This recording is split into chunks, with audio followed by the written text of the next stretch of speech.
After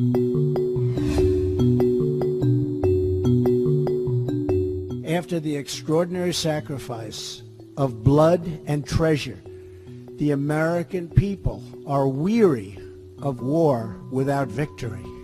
The president has stated his intent to withdraw up to 7,000 U.S. troops from Afghanistan. The total currently is about 14,000. The manner in which he communicated that intent would seem to signal that it would be a fairly rapid drawdown, which has prompted questions in the national security policy community in terms of the immediate impact and long-term impact on U.S. interests in the region. There are a number of Americans and government officials, Rand Paul, for example, that have argued that much like the U.S. did with Vietnam, and actually much like the U.S. looks like it's doing in Syria, that the U.S. should pull completely out of Afghanistan, that it may not be in U.S. interests, and that any of the consequences, the negative consequences, have been inflated. This is at the World Trade Center.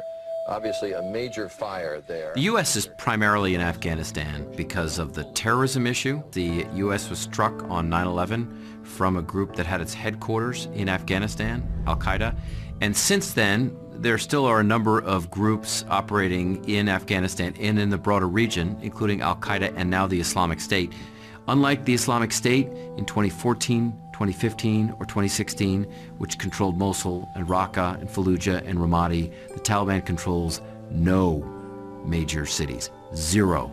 So in that sense, the campaign has been effective in preventing that from happening. A precipitous withdrawal of U.S. forces from Afghanistan would be problematic for a number of reasons. First, if there hasn't been sufficient coordination with the Afghan government, it's unclear to what extent Afghan national security forces will be able to step up and fill those gaps currently filled by U.S. forces. If we were to pull the plug too quickly, specifically on our security forces, and if we were to bug out and drop the ball on supporting the Afghan security forces, or if we were to drop the ball on some of the economic support, or we were to send a signal that we were no longer supporting the Afghan cause, I think we'd be breaking faith with the families of the victims of 9/11. I think we'd be breaking faith with our friends and allies and partners in Afghanistan, and we'd be breaking faith with women and girls, the millions of women and girls who've made incredible social progress and are able to more fully participate in their society, and they have a right to do that. What I worry about is us to precipitously end our engagement in Afghanistan in such a way